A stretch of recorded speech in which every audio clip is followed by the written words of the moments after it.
Hello and welcome back to another video at the Rav-Inn. Today we're going to be making spam and egg fried rice, one of my favorite dishes to make for pretty much any meal, but let's go ahead and get into it. As you can already see, I diced up the onions, and right now we're going to go ahead and slice and then cube the spam that I already popped out of the can because I ate some earlier.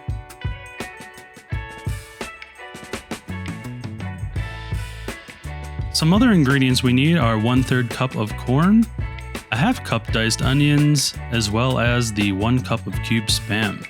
We also need 1.5 cup cooked rice, preferably leftover. And then we're gonna go ahead and grab 2 eggs and we're gonna scramble them for later.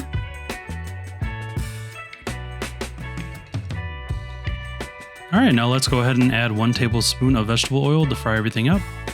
And let's go ahead and add that 1 cup of spam. Add the 1/2 cup of onion. And let's go ahead and add the corn.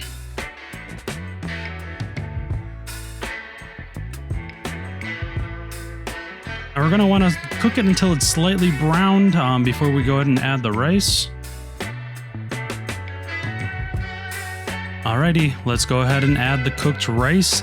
Now, the reason why I like to use like day-old rice is because it's a little bit drier than it is when you first cook it. So it makes it a little bit easier to fry up. Now let's go ahead and add the 2 tablespoons of light soy sauce because we already have spam, which is salty enough. So I think this will add a nice saltiness to the dish without being over salty. Here we'll go ahead and add a little bit of sesame oil. Normally people use this to fry everything else into it, but I find that it stinks up the house a little bit, so I add it a little bit after. And just a little amount, not a ton.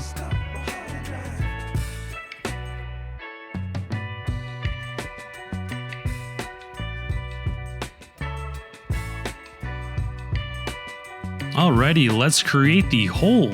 We're going to cook the eggs in this little hole so that we can kind of fry it up, and then we'll go ahead and mix it all in. Alright, now my eggs are magically in the pan. We're going to go ahead and stir these up. We don't want to cook them too much, just until they're just about done. We stir it into the rice and it cooks a little bit more, so you're not overcooking those eggs. Now towards the end, I like to add a little bit of butter to add some moistness to the entire dish and just overall flavor. A couple shakes of black pepper and you're pretty much done. Now a lot of people, when it comes to stir fry, they add a lot more vegetables than I did today. I just think that keeping it simple and having the corn to offset the saltiness does a really good job of making the flavors really pop out. Anything else would just be too much for me in general. But let's go ahead and add some mayo. I used Kewpie because it's a little bit more like eggy. And then we're also going to go ahead and add a little bit of sriracha for some spice.